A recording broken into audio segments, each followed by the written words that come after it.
yeah, I'm gonna like go through a lot of projects I've done for the last 10 years, and eventually Valeria will jump in because we are working together now, and what we are doing now is kind of like the result or the outcome of like all these years of like experimentation.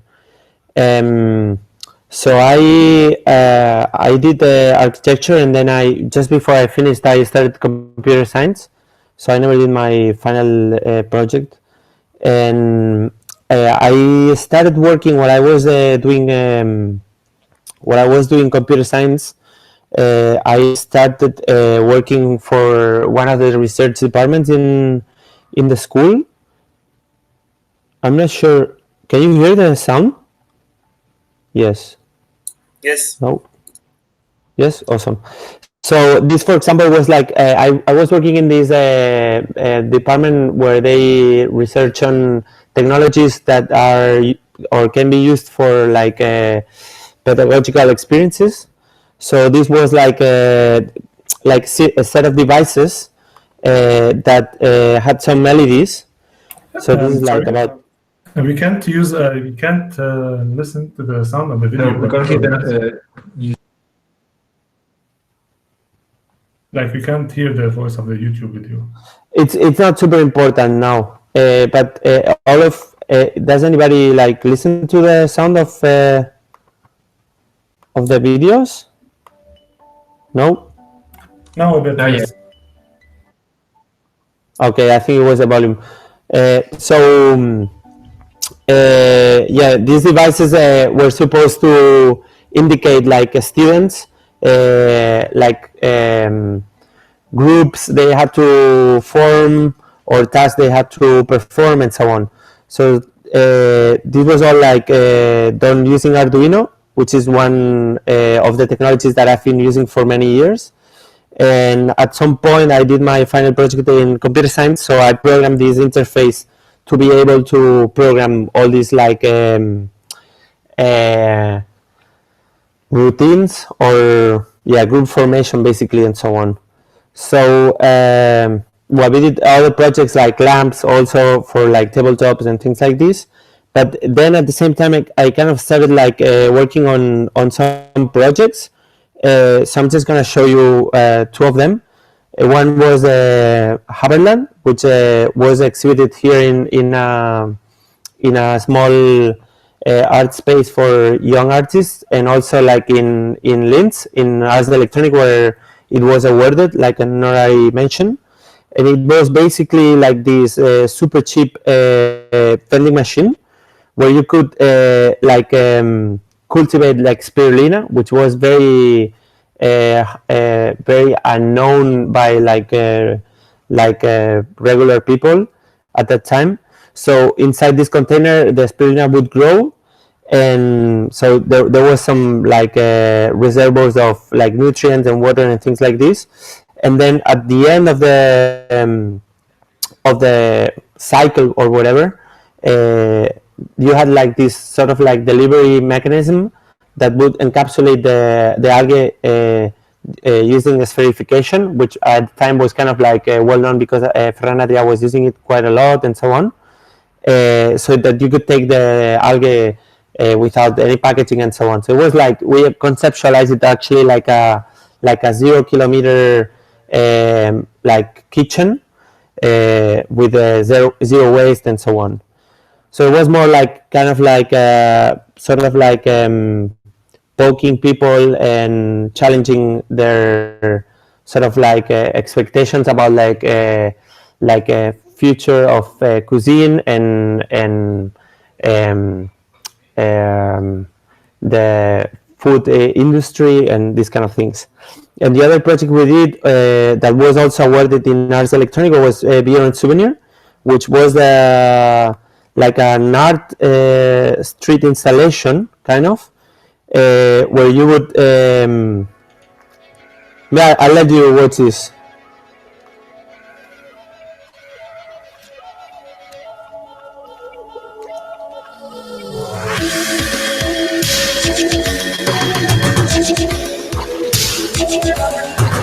Now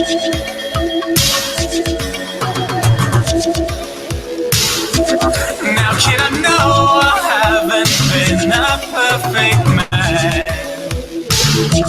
and if I blur one thing, the tattoo on my arm or burn into my thumb, it would be bad.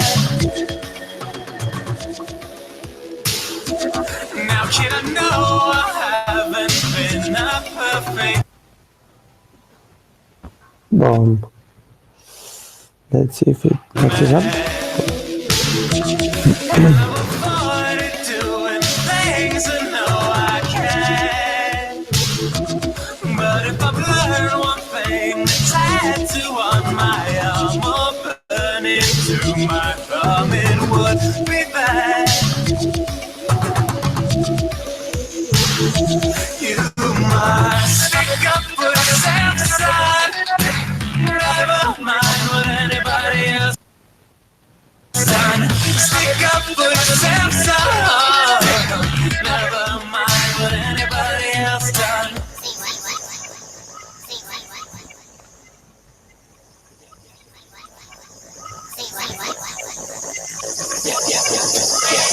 Oh, marshmallow was a formidable foe. You must speak up for yourself, son. Never mind what anybody else done. Speak up for yourself, son. Oh, never mind what anybody else done.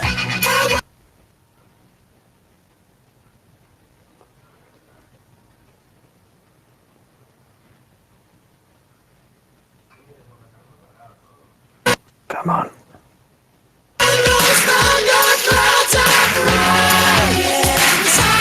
Now the world can be an unfair place at times, and if anyone should cheat you, take advantage of or beat you, raise your head and wear your wounds with pride.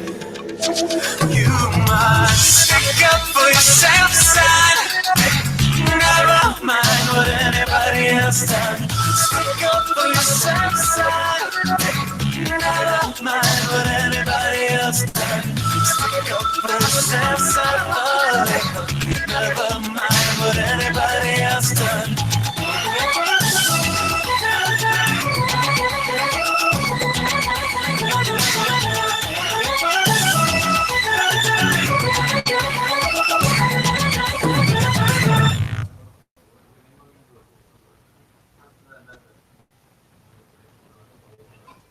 Okay, cool. So sorry about the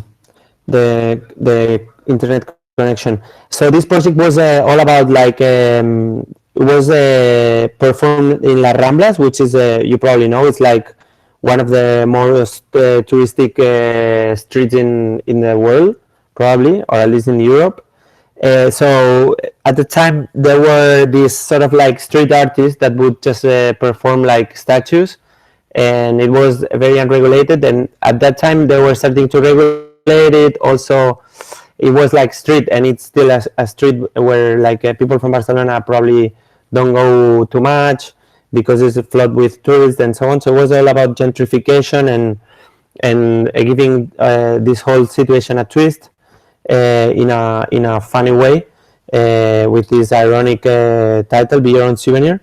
And you've seen we had the opportunity to use Kinect so that we can scan people and then 3D print them and then give them the souvenir of themselves and so on. So it was actually like one of the most interesting things is that we presented this idea or this proposal to the call just before the Kinect was released, and we were super lucky that the Kinect was released because we were trying to do like structured light scanning with like cameras and projectors, and just when we were starting to check how to do it and so on, a friend of us told us like, hey, have you seen this device by Microsoft? Maybe it's handy for you. So I think it was one of the first projects in the world where we used like 3 Kinects at the same time so that we could do like the full scan. and then we were doing just like the seaming, like seam adjustment. We were doing it by hand. We had like one of these MIDI controllers, and I would just like tweak like the position of each of the point clouds, and then stick it, and then use mesh left to reconstruct the mesh and so on. So after like these projects, I started like teaching and in several schools. Like first I did some workshops, and then I taught at some schools. This was one of the first projects, or one of the projects of the first year. We had these students, and they were supposed to do some interaction project, and they were struggling, like trying to conceptualize something that was cool for ages and ages and ages. And then at the very end, they were trying to come up with an alarm clock system or something like this.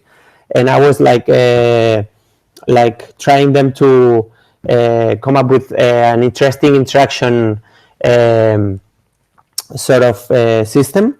And they were just like proposing like objects and things like this. So at the end, they were very happy at the end, but they were like very angry until the point that they came one day and they said, okay, so what we're gonna do is like we're gonna have this sort of embedded system in the blankets. So when you do your bed, then the alarm stops like ringing, right?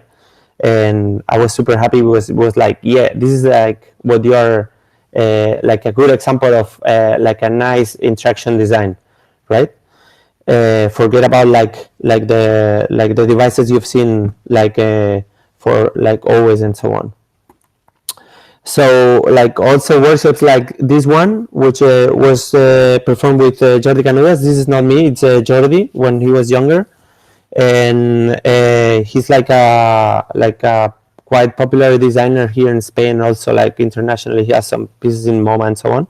So with some of these people, which were our kind of like participants in the workshop, we came up with these ideas of all these chairs that would somehow like perform this sort of like personality. And so each one of the chairs would do like something and would interact with people in some way. Like there were one of the chairs was like the shy chair that wouldn't like call for your attention. There was some other that was so like the funny chair, and it would just fart whenever you seated or things like this. And they were all interconnected using radio frequency, which at that time was one of like the new technologies that you could use with an Arduino for very cheap. I don't know if you know what's an Arduino. Do you know what's the Arduino ecosystem? No. Yeah. Yeah? No? Okay, then I'm going to jump. So Arduino is like about 15 years old or something like this. And you've probably like seen, well, maybe you can recognize the board, maybe not. It's a whole ecosystem of like a hardware and some software meant to help you program the microcontroller that it's embedded in the board. And it was developed for like teaching purposes, but it became super widespread. Actually, like in most of the 3D printers you can find nowadays, for under, let's say, €1,000, they're probably they probably house like an Arduino or something that was developed after an Arduino or something like this. So it's an open source hardware and software, and it was super easy to prototype things and so on. So at that time there were these radio frequency modules, and we used those to prototype this project so that the chairs could communicate with each other and then take decisions like according to how many people were sitting in the other chairs or in the chair itself and so on, the chair that would perform the behavior and so on.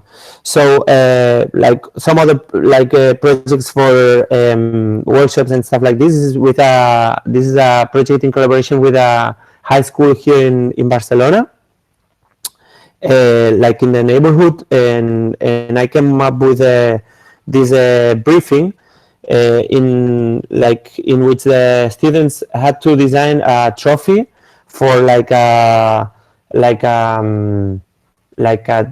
daily, or I don't know how to say this, for a daily hero, like someone that was part of their lives and probably wasn't sort of like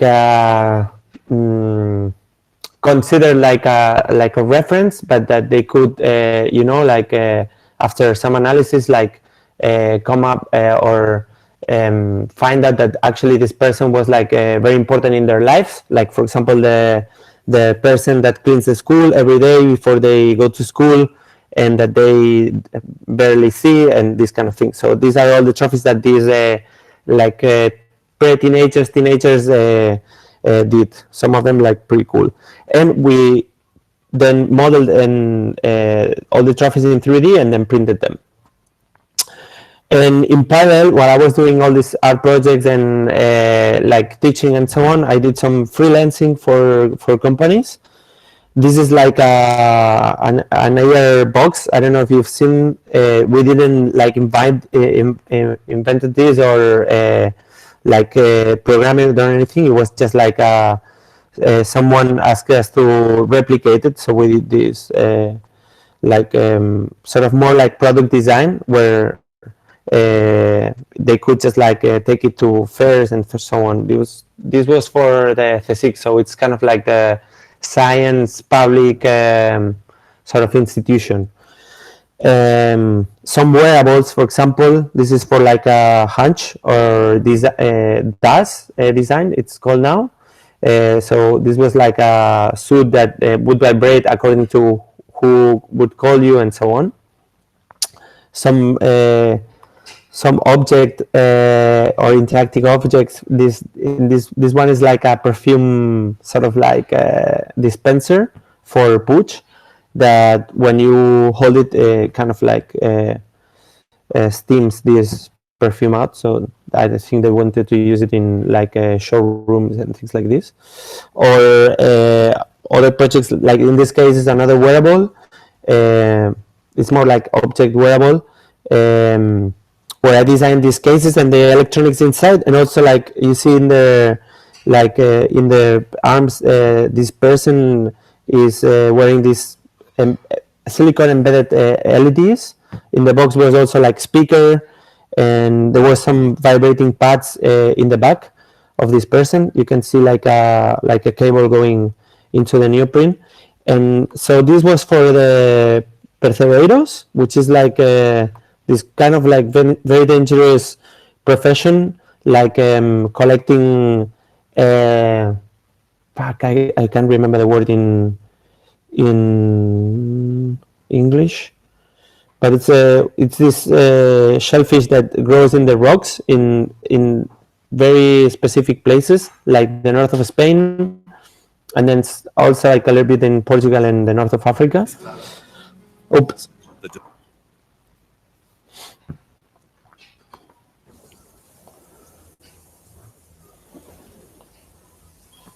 Claro que te preocupa. Llega un momento que dices tú, llegará a casa, no llegará, pero bueno. Procuro no acordarme, llegar a casa y no. Y a mi mujer procuro contarle lo mínimo posible, porque si no, igual estaría más nerviosa todavía.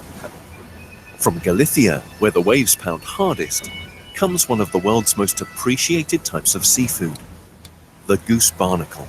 The sacrifices and the risks run by the percebeiros who collect them make it an extremely dangerous profession. Tienes que jugar con el mar. El oído te dice cuando viene un mar y después aparte miras.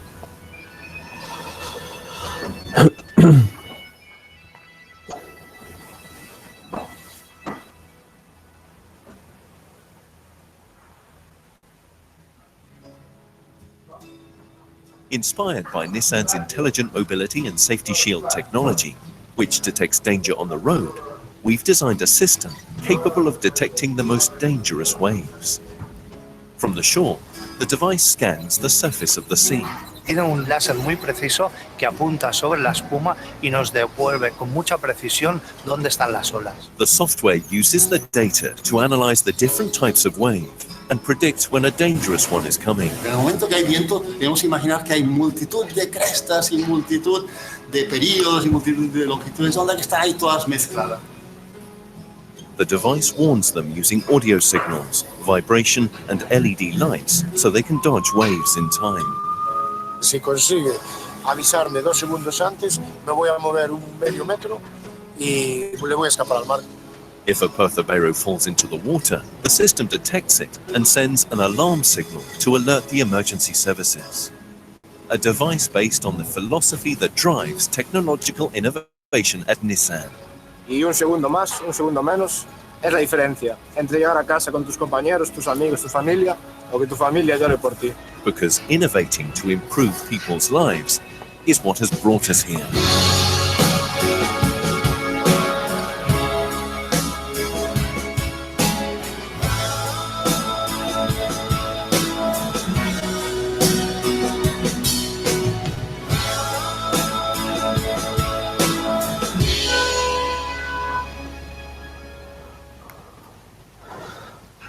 Okay, so like you see, it's pretty nice to work with advertisements because the companies or for advertisement, because they do a massive work in documentation and final sort of like a video I don't know, outcome, whatever. Sorry for my English. But it's also very interesting because then you realize how much bullshit they can produce. It was actually like a real project. You see the leader scanner here.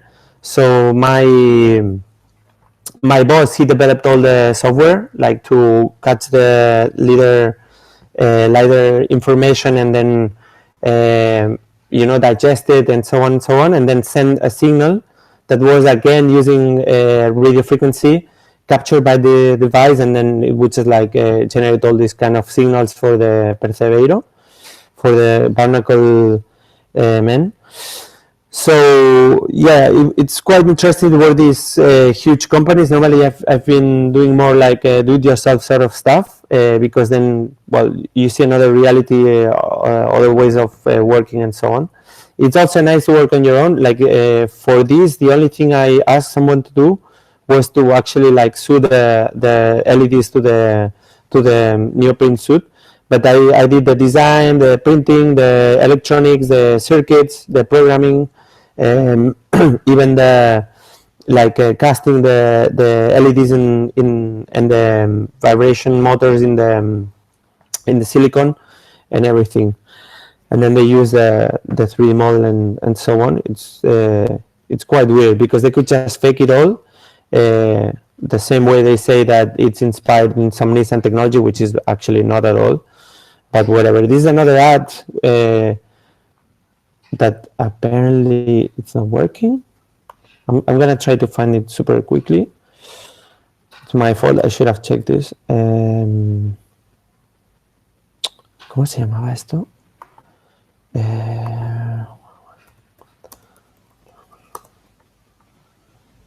Maybe they deleted or something. Well, I don't think I can find this.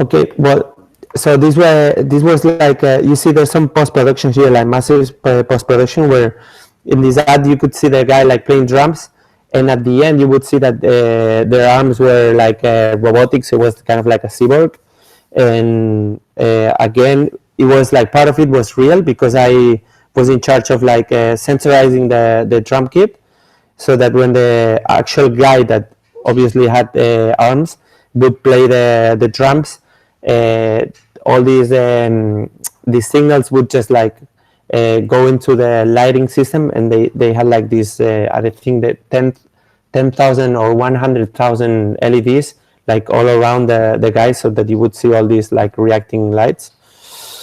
And this is a project where Pep was also collaborating, Pep Tornabell. So this architect asked me if I could help her, and she had this concept of the yellow dust, which is like this dust that comes from the Asian mainland deserts and blows into the coast, creating some like all this pollution and so on. So this was a project about like sensorizing with you see the sensors here, sensorizing the pollution in Seoul in Korea, and we were using these yellow LEDs and some like steam, like water steam, to generate this installation that you can see here. This kind of like daylight. At night there was this like yellow mist, like pretty cool. And inside the museum where this was exhibited, we had like sensors to track the amount of electricity the installation would consume, and the amount of water, and the data that we were collecting from the sensors that was visualized actually with a projector and so on. So you can see like Valeria actually did like a very nice diagram of how the architecture of the system works with all these devices, and also like internet or the cloud where all this data would just go and so on. And this is one of the last projects I've done. So because this year it's been kind of like on stall. This is in Lisbon. This dancing company here in Barcelona called me if I could do some visuals. So this is like totally hardwareless. It's only visuals done in open frameworks, which is like a platform or like a collection of libraries in C++ that are very nicely sort of like put together so that it's very easy to prototype stuff. And we kind of come up with this idea of a cube where projection would be like beamed from 4 sides, and then there will be all these dancers. And I didn't have time. I was thinking it would be like nice opportunity to edit these videos, but I didn't have time. So I'm gonna just like play slightly some of it.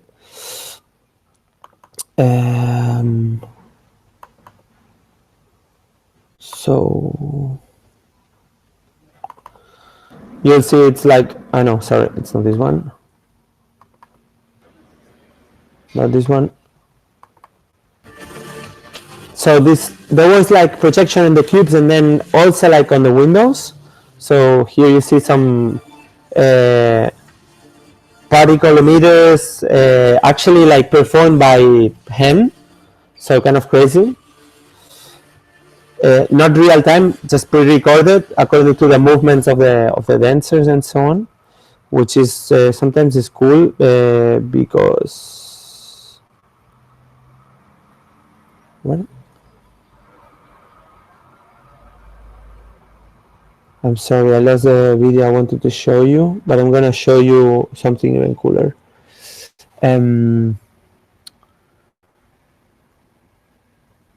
So, 1 second. So this is like when you have all these like these cool projections and so on already like synchronized and so on. And first of all, you have some trouble because the screening they put wasn't very nice. So you don't really see. You see more like the back side, like the interior sides of the cube, than actually like the outside. This picture is quite good. It's not that bad. Like in the windows, it was also like not so good. You could see super clearly the guy, but the projection was sort of blurry, not very nice. But you do all these things, and then your director decides he wants to change some stuff or something. So it's pretty cool to have it like all like generative, because suddenly you can just re-render kind of everything. And sometimes it's even like he wants more movement, so you can just like let him use the software, and then he just performs it by himself. So you see, he can play with it. So you can just like be like, oh, you don't like it, why don't you do it yourself, and then he's gonna do it, and he's gonna be like super happy. He thinks that now it's like perfect. So that's kind of like one of the ideas. This was like one of the parts for the windows. So that's why you saw like all these like these three squares like disconnected, so that the interaction would make sense, sort of like masked in the windows. And like for 3 years or so, we've been working in another sort of like a collective with some friends, which is called Becoming. So we've done a couple of projects. This was like a chatbot. We started like playing with technology, but very much in a sociological sort of like with a sociological perspective, because my partner is a sociologist, like a researcher on technologies. And so this was like chatbot that would just tell you how much interaction you had with it, because it would explain the museum and so on. And then from here, we just did another project, which was also like part chatbot, part plant, part machine, part some cloud services and so on, which is called Conversational Implant. You can see Valeria here actually like modeling for us. And she's done also like, this was the first iteration. Then we had like another iteration in the Science Museum here in Barcelona, and which was way more sturdy, because we were expecting kids to jump on top of the device and so on. So Valeria redesigned all the parts to be super sturdy. And basically here you see like this sort of like metaphorical system, where you have like the resources like the water like on the very bottom, and then you have like the electronics, or what you would call the cloud, like all this internet infrastructure and so on, which is actually real. It's not like a cloud, like a very nice steamy sort of a thing that you can reach.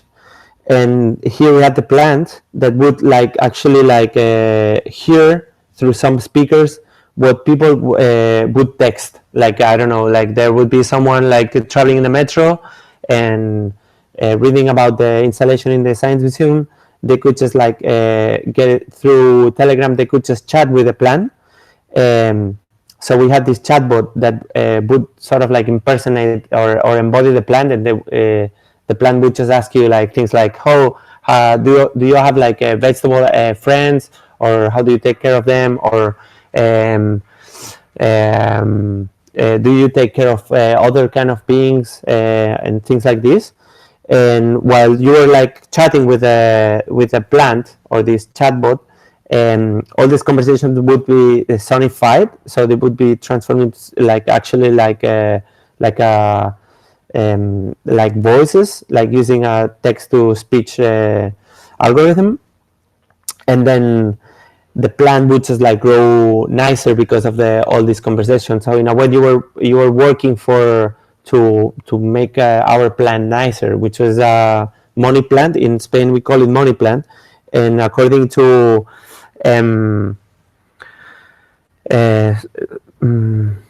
superstition, Spanish superstition, probably in other countries also, like the better this money plant is, the better your business are. So it was kind of like a metaphor of like how all these free products on the internet are actually structuring your labor. And for many years, I and some other friends also, we've been working on this platform. It was called Hilaro. Like, it's kind of inactive actually. If you check the website, I don't think it's working now. I have to check with a server provider. And this was like this started when we started like playing with 3D printers, like I show you in this VR and Souvenir project. We started like researching about 3D printers and taking part of like the community that was created around RepRap, which was this project about like self-replicating 3D printers, like about 12 years ago or something like this. So we jumped in the project kind of here lonely in Barcelona 1 year after or so. We tried to build our own printer, like with some aluminum profiles and Savage motors from printers and so on. And then at some point we got some budget to do this Visual Studio project, so we could buy some printers and so on. But I kept like developing like machines and reusing other people's designs, like improving them a little bit, like these kind of things, like doing workshops and so on. We also did like this DLP printer that at the time was like super cool, but we were like selling this sort of printers. But when when we got into like resin printing, the Chinese were starting to sell like old machines, so we just like back up and did some other things. So this required like obviously like product design or like lots of CAD modeling and so on, which we basically do with SolidWorks, but also like PCB design, for example, that could be less fancy, of course, but well, you just take the opportunity and do something cooler with some holes there and some like silk printing and so on.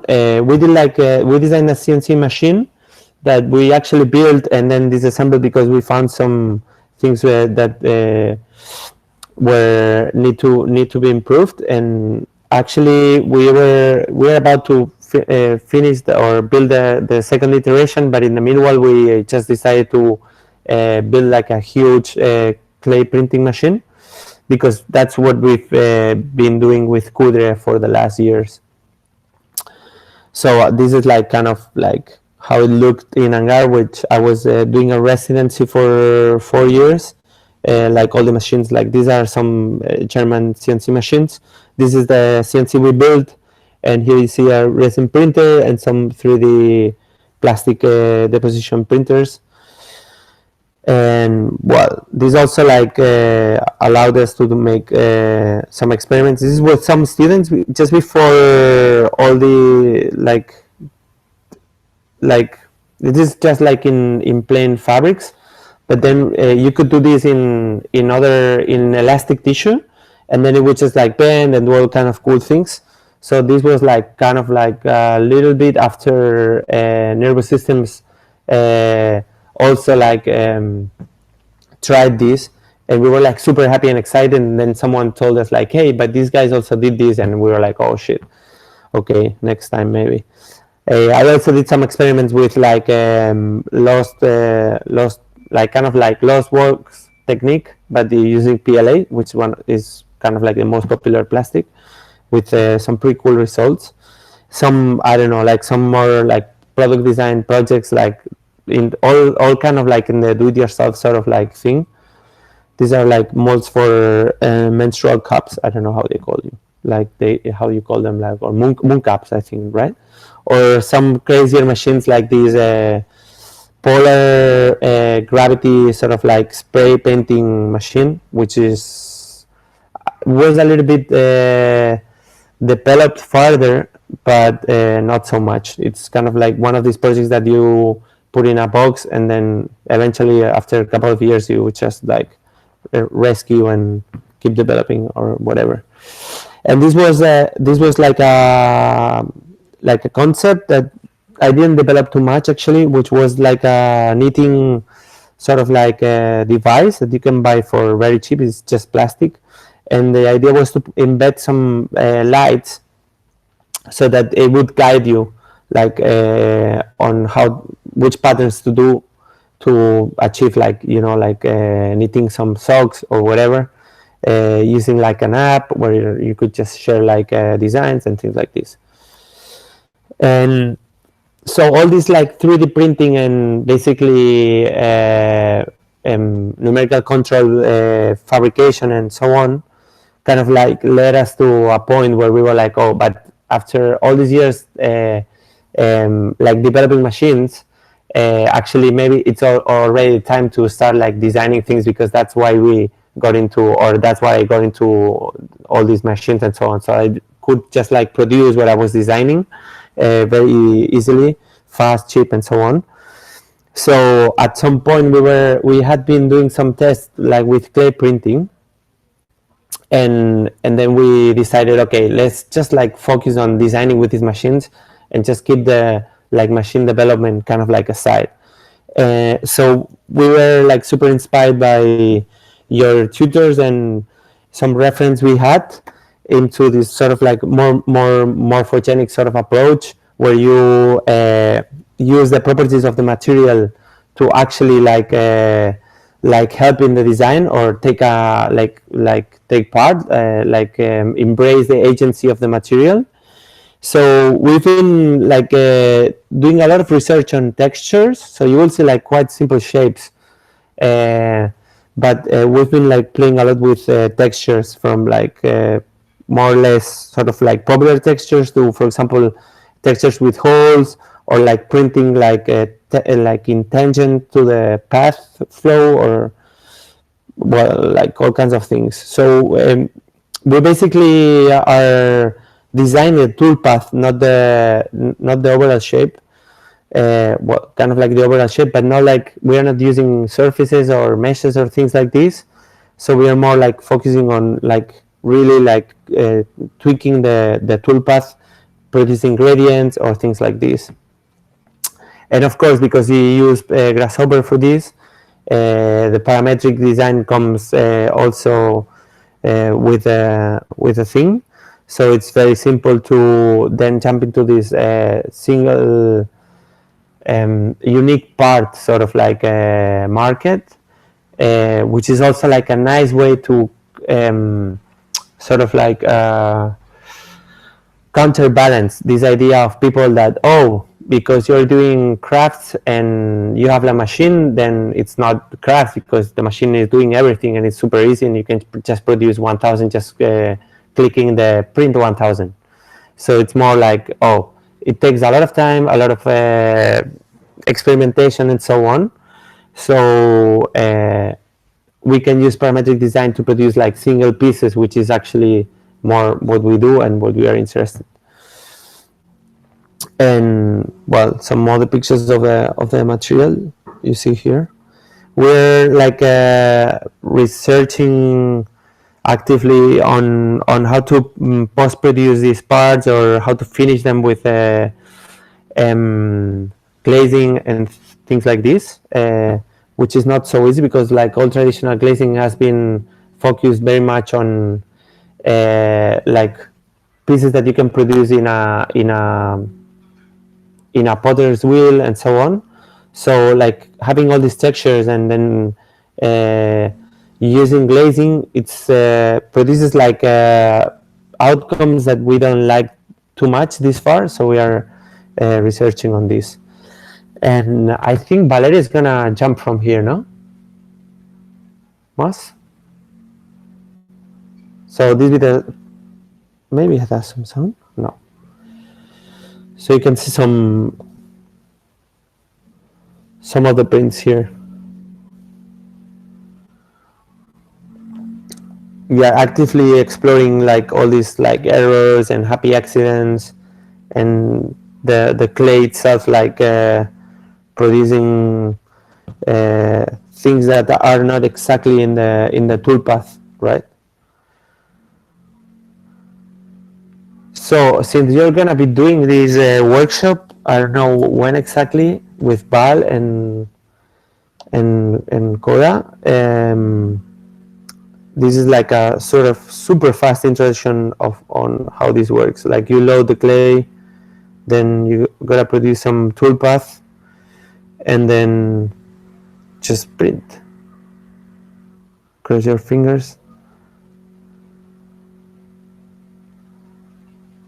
This is one of the systems we have like active, which is like an auger valve. It's a screw that controls whether the clay can pass the valve or not, and the clay is actually pressurized by some air in the container where we store it, and that allows us to control whether we want to stop like printing and so on.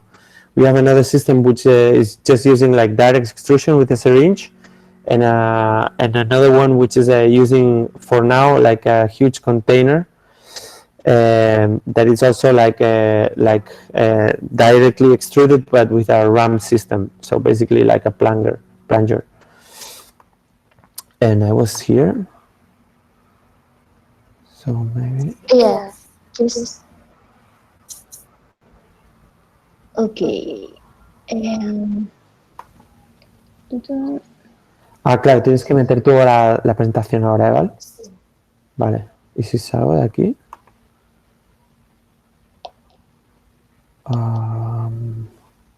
Okay, a moment, please. You're presenting.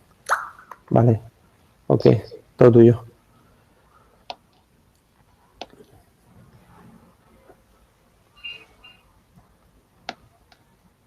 Do you have any questions so far?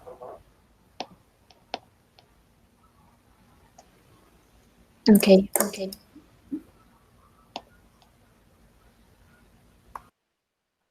You can see me? My presentation? See, no? Yes.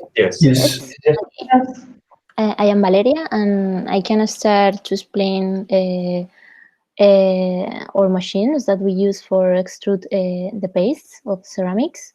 Okay. Here we have some 3D printer, Delta 3D printer that we use in the workshop, and here you have some diagram of what kind of types of parts that we need, no, for extrude this material. We use here some air compressor, okay, and we need maybe 4 and 6 bars for make the pressure that we need for extrude the paste of the ceramic that we have in this container, okay, and then this container is connected with this part.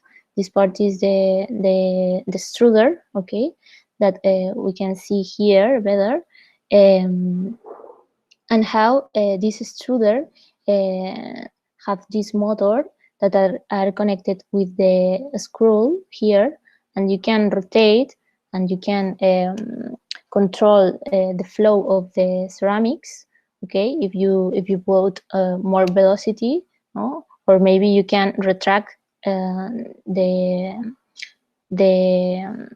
material for make some holes, no, in your shapes, okay, and this part is connected with this extruder, okay, that have this raccord or valvula that connected with the tube and with the container of the ceramics.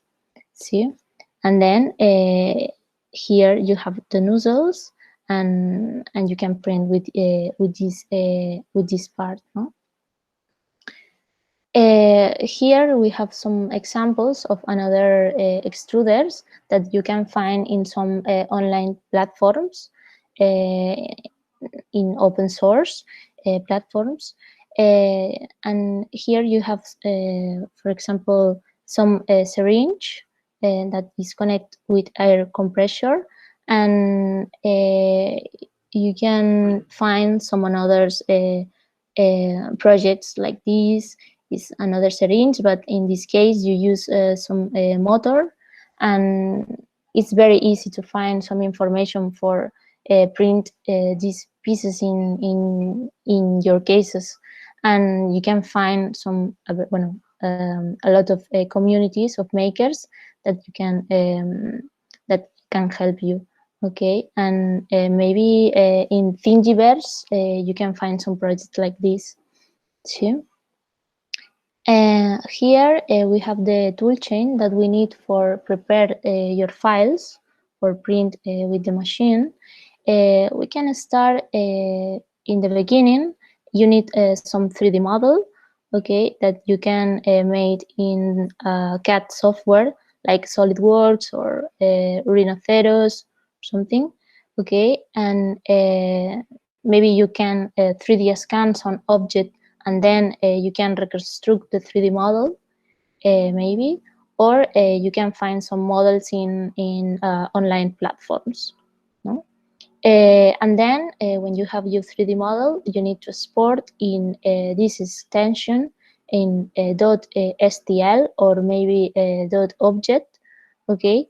And with this file, we can use in the next step some software for a slicer, for slicing the model, your 3D model, okay, with layers or with these lines, no, that we have, and this slicer that we use, for example, as we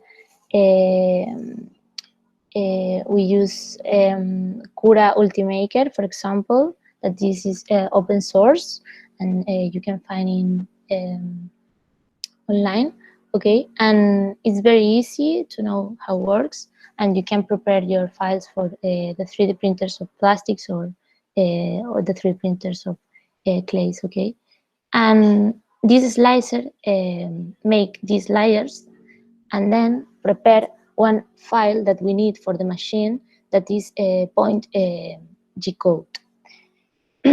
Sorry, this G-code is all of the coordinates of these lines, okay, that forms your model, and this G-code have all of the actions that the machine needs for start to print, and with this model, this G-code, we can use some SD card for put this model in your printer, and then you can start. Okay. In our case, we don't have this 3D model. We work with Grasshopper, make this G-code. We made the code for the machine. Okay, and for us, when we design the tool chain, the tool path, okay, that the printer follows, and then you print all of these textures that Raul said. See, and here we have some projects that now we are working. For example, with Fabric Public in the project Reprint Ceramics.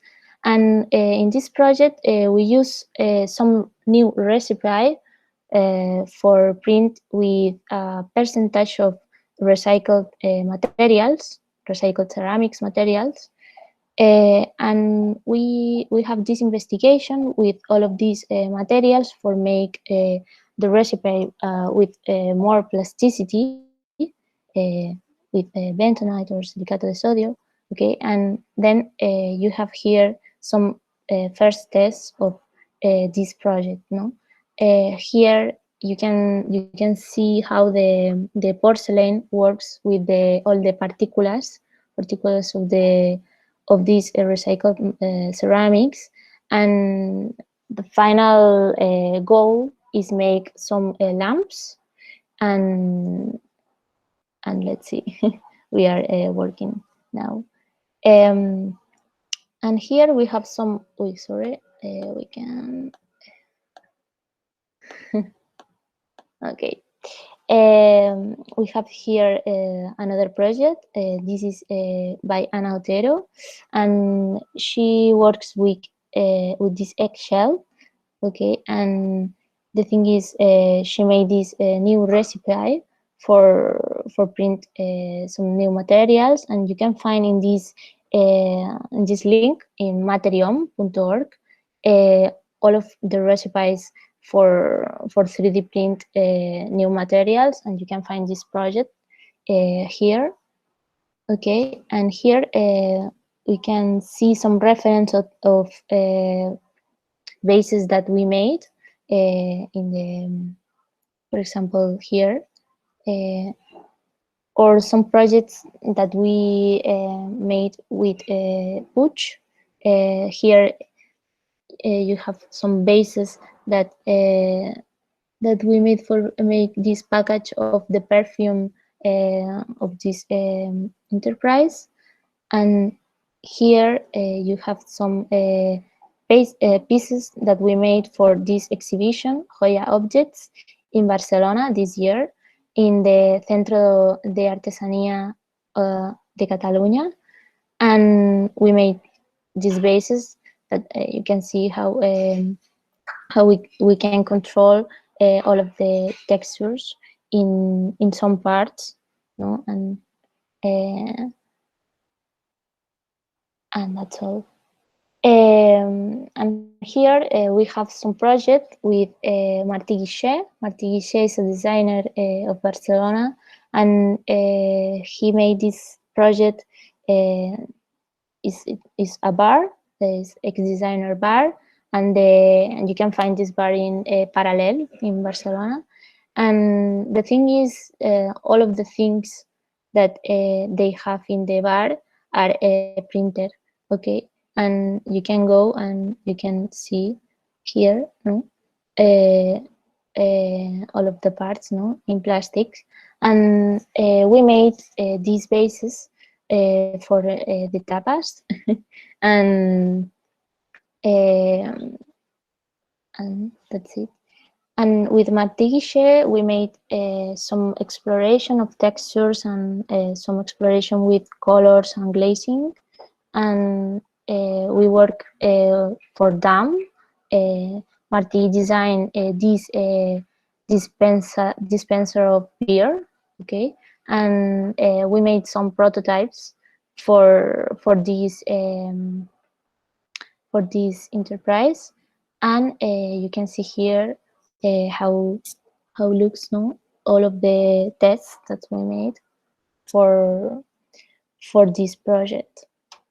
And I think this is the first project that we use all of the colors of the glazing, well, the investigation of this project. It's very large for us.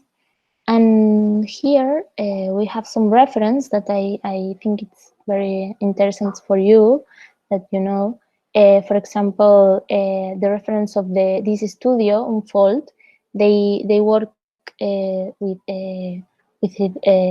this technology, and made these modules with these textures, different textures, and then they use this other process, no, for make your these products. And I think it's very interesting. Or for example, use these patterns for make this open source water filter, no? And make this product. Or maybe Joanna Smith is she used the function of the textures for make this product of the kitchen, okay? And you can see it's very simple, but I think it's interesting for you. And here we have some reference of a nervous system. Nervous system give some patterns of the nature. For example, this reaction diffusion for make these bases, no? And you can see here how it looks. Or maybe Jonathan Keep, and he used the processing, the software for generate some designs of generative codes. And here you have some pieces that they use some patterns of the sound for make all of these shapes, no? And you can see here how looks the sound, no? For Jonathan Keep. Or another reference is Oliver van Her, and he explores the colors of the materials, and then you can see here the gradients, no, that they made, and here some textures that we can see in some in the nature, no? Or maybe this Mark Meyer. I think it's interesting to see how experiment with the gravity and the properties of the material, no? And you can see here this is another way, no, for print. A ver. Or maybe when you design your file here, they place with the planes, all of the planes that we have now in all of the layers, and then change the position of these planes. Here you can see the digital model, and then how it looks in the reality. No, it's very, very crazy. Or maybe you can imagine if you use another technology like with a KUKA robot, no? For example, here Neri Oxman used this technology for make some very big objects. We can see here. This is the recipe that she used. I think the materials are composed with calcium, I think. Well, you can see this project later, but I think it's interesting. But you can see here how it looks now. All of these pieces, and then she used this for make some sculpture products in another scale, no? Or maybe using another technology for print some different materials like glaze, no? For example.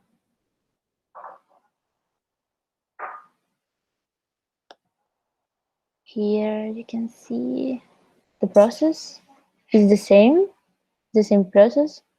This piece is constructed with layers, but the machine is very, very, very complicated because you need here some high temperature and some properties that is very crazy thing.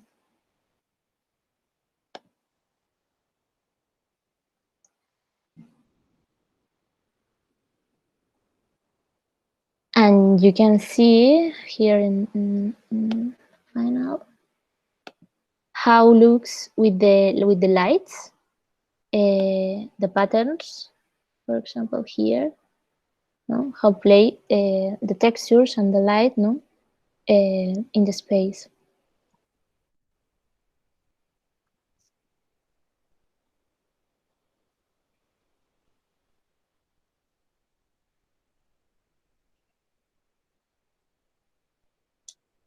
Okay. And then some another reference is IAC. IAC is the Institute of Architecture Advanced of, I don't know, but it's IAC is in Barcelona, and they explore how is the 3D printing in the architecture, and they made some very crazy projects with some structures and made these difficult shapes, no? That with the normal 3D machine, it's very, very, very difficult to make. They use here some scan for scan the structure, and then they print with some robot, a KUKA robot, no, for make all of these parts. Or here they use some fibers for when they are printing. No?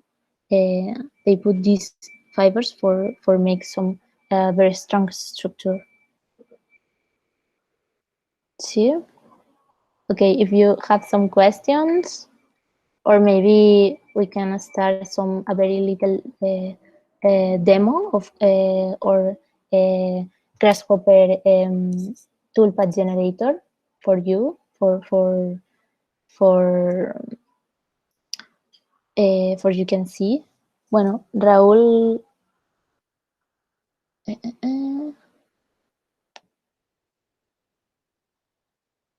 Okay, bueno, we can start.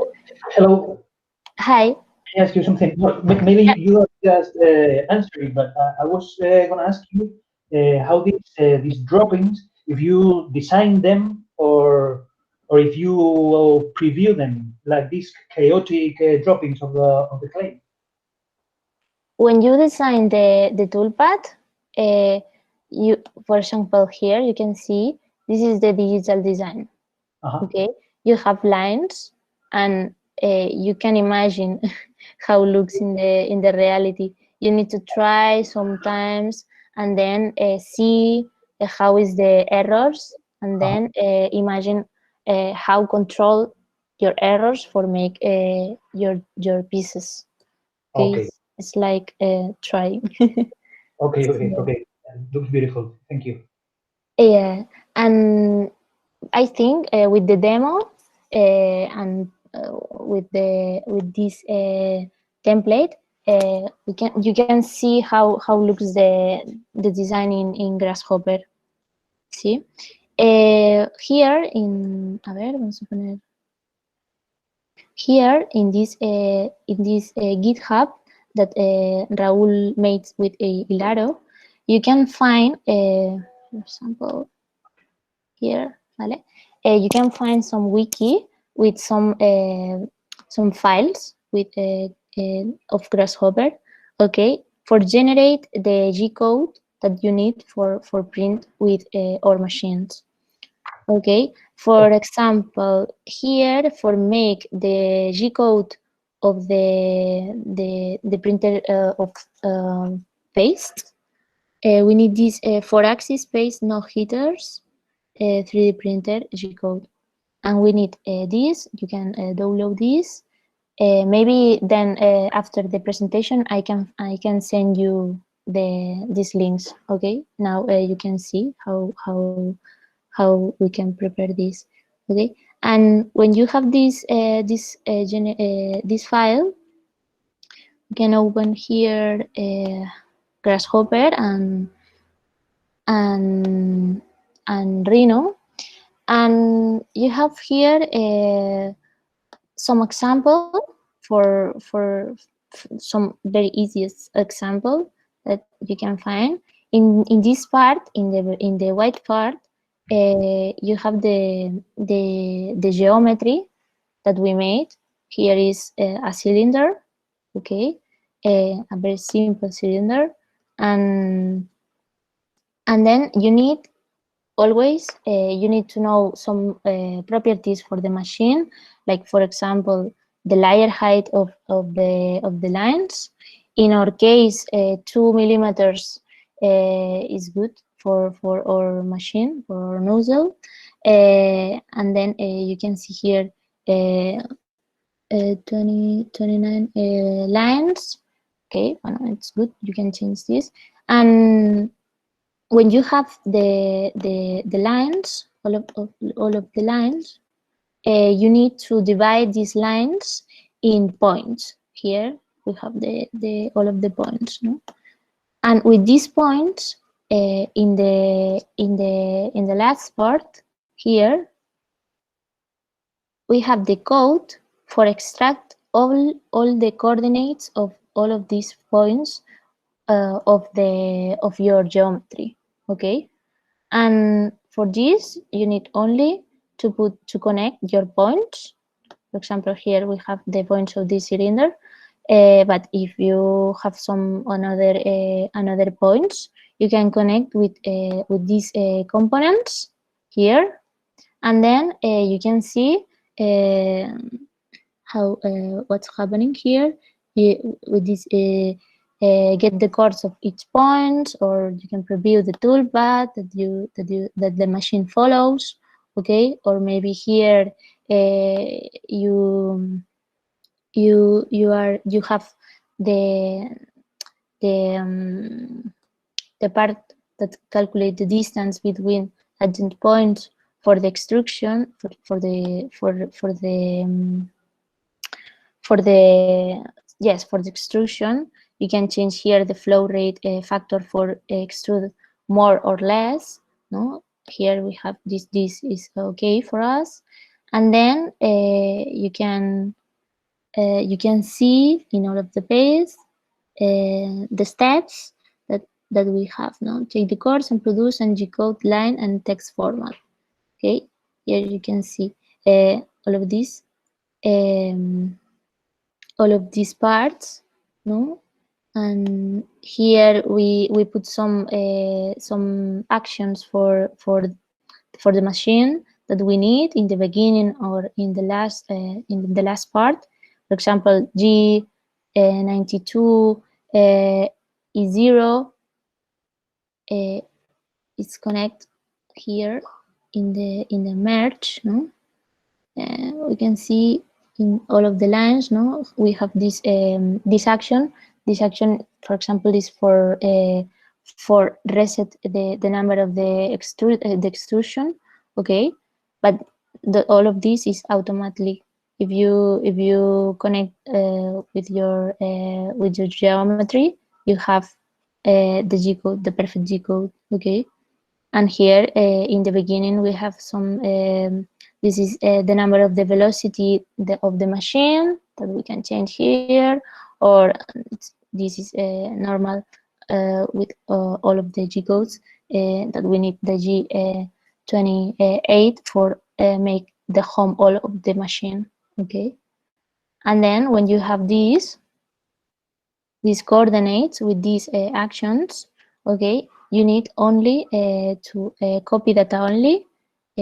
You make here copy data only of these tests, and then you can use some editor of a test like a Sublime Text, for example, and then you can copy here, and then you can make file, save as, and in this case we can name this as cilindro.g code. It's very important that you write the point G code in your computer, because we don't have this extension here. Okay, and then we can save this cilindro replace. Okay, and then you can use some slicer, some software slicer for preview your file. Okay, for preview the toolpath, no, that you made in Grasshopper. We can open file, in this case in Coudre, and then we can select the G code, the file of the G code of the cylinder. See, for a moment. Okay, and then here you have only the previsualization. And okay, and then you can see how looks when I start printing. See.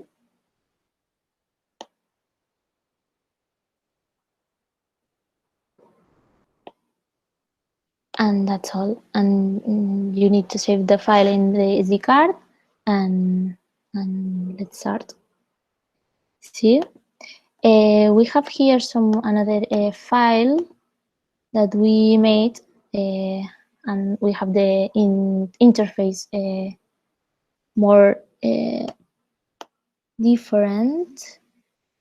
And here you can see how looks one of our design, and how you can change all of maybe these parameters, and with these only 3 parameters, how looks when you put some different numbers, no?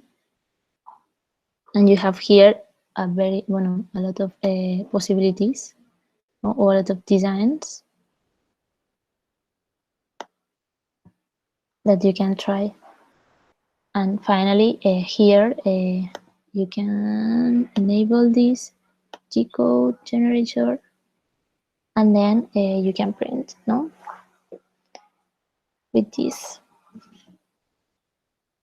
And that's all. If you have some question, I think when you go to the studio, you can see the machines, and if you have some file, we can prepare for print, no? And try. Okay. Thank you so much, Valeria. I think that at this point, students of the current edition of the master wasn't so aware that they were they are gonna visit your studio in June when they will come to Barcelona. But this is gonna happen. So and we are really excited to test our Grasshopper skills in your studio with your tool set and your 3D printers. Thank you so much for accepting the invitation, and thank you for your kind lecture, like covering very, very different topics.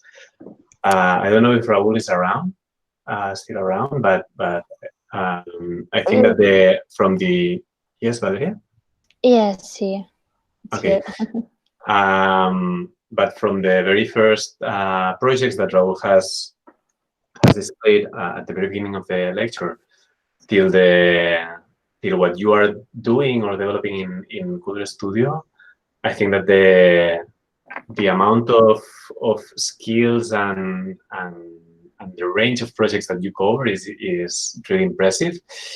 I would like to ask. I think that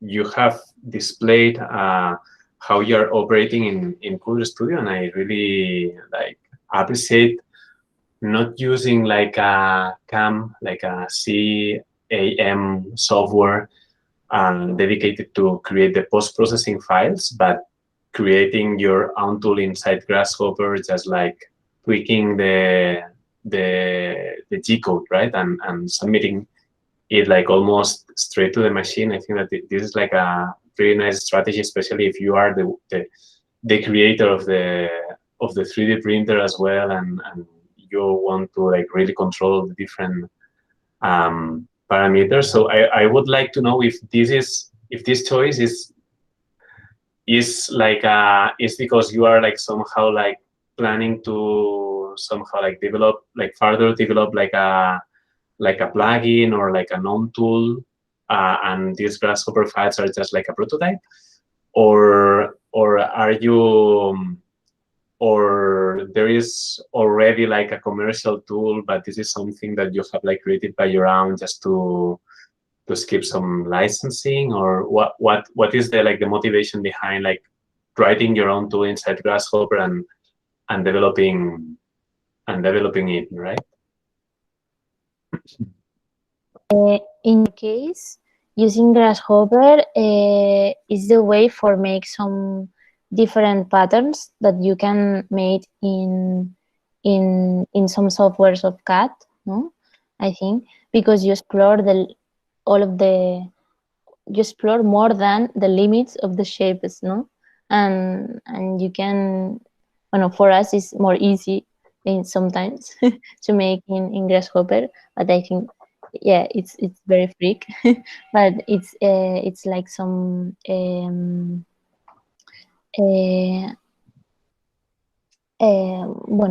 it's our process. I don't know. Raul, you can. Yeah, I think we started with Grasshopper because we wanted just to generate some simple toolpaths, and then we started like building more and more and keep building like these crazy definitions. And at some point, and Valeria started doing it, you have to like really think whether it makes sense or not, because producing like or generating a plugin, I'm not sure it would be that easy.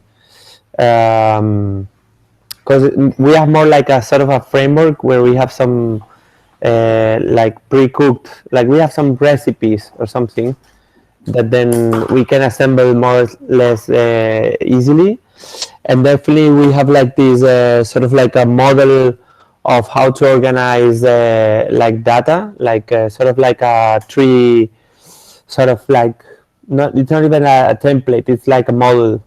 So that we can interconnect parts like easily, or we want to put like some base here because we've been doing lots of bases. So how to program like this sort of base bottom, sorry, like el culo del vaso, no sé cómo, I don't know how you say that, the base bottom, no? Like, which is not like the walls, right? So So yeah, like we've been kind of like developing this model so that we can, you know, like take these textures for walls and then just combine them with this bottom, or like these kind of things. Definitely that would be worth a paper, actually, like how to deal with the like tree data structures in Grasshopper, which is one of the toughest things, I think, if you're well, if you are new in Grasshopper. Also, if you are a computer scientist like me, like it took me like quite a long time to understand, okay, this is how they like this, like managing all the data kind of like at the same time, and just like tweaking how it's structured. It's kind of like a weird approach when you are used to like textual programming. Yeah, and are you able to simulate the final shape that you're going to get with a pipe? You know, like a pipe changing the radius depending on the time that the machine is spending on each, like the speed of the machine along the curve. You no. Clear? Like, yeah, okay. I mean, you get the curves and you simulate the process in Ultimaker in Coudre, right? Yeah, we sometimes simulate them. We sometimes just like throw them. Okay. I don't know if there are any questions. We would like to open questions also to the students. Like there's some like open, some sort of like research lines. For example, like I don't know if you were talking about something like this, Gerard, but for example, like playing, like everybody plays, because this is how 3D printers work. So there's this like, sorry, I'm gonna like do a little bit of like a detour. But one of the biggest problems when you are playing with technologies that are already out there and popular is that sometimes you tend to follow what other people are doing. Like one of the simplest things is like try to print fast, because everybody is trying to print faster and faster. And sometimes it's just like you have to back up and say, okay, what the fuck am I doing? It doesn't make any sense. Like we're printing gray, and I mean, or we are not in a rush, you know, like it can take 4 hours instead of 1, and still like okay. So one of the things that everybody's doing, like when using a 3D print, is like to have a constant flow, let's say. Mm-hmm. Like you want to print like constant, like sort of like a section of the filament you deposit, and it would be super cool to with clay to, because in some of the machines we can control the flow of clay, like to control different points, whether you want to extrude more or less, if you want a thicker sort of like filament laying down. Does it make sense? Yes.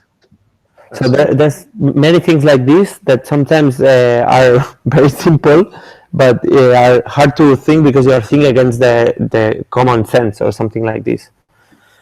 Mm-hmm. Which is okay for production, but it's not okay at all for like experimentation.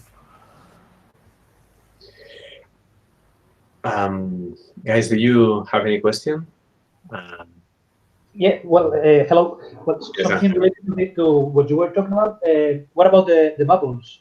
Do you plan on where do you want more bubbles, or they just happy accident when they occur?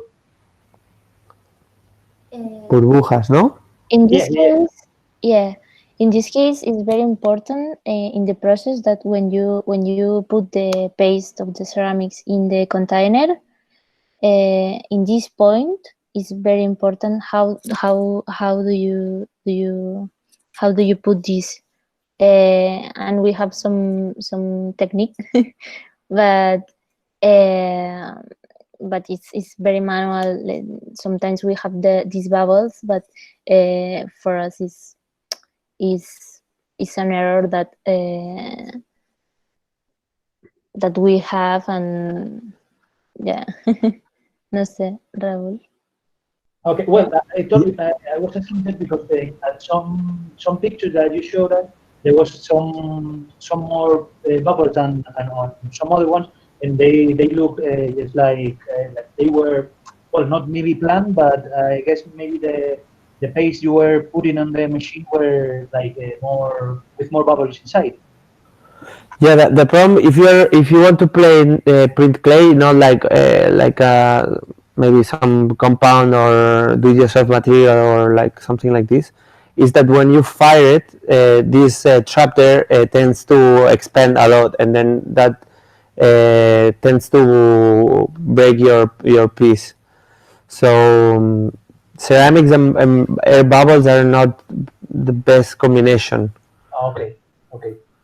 Anyway, Yeah. it's beautiful.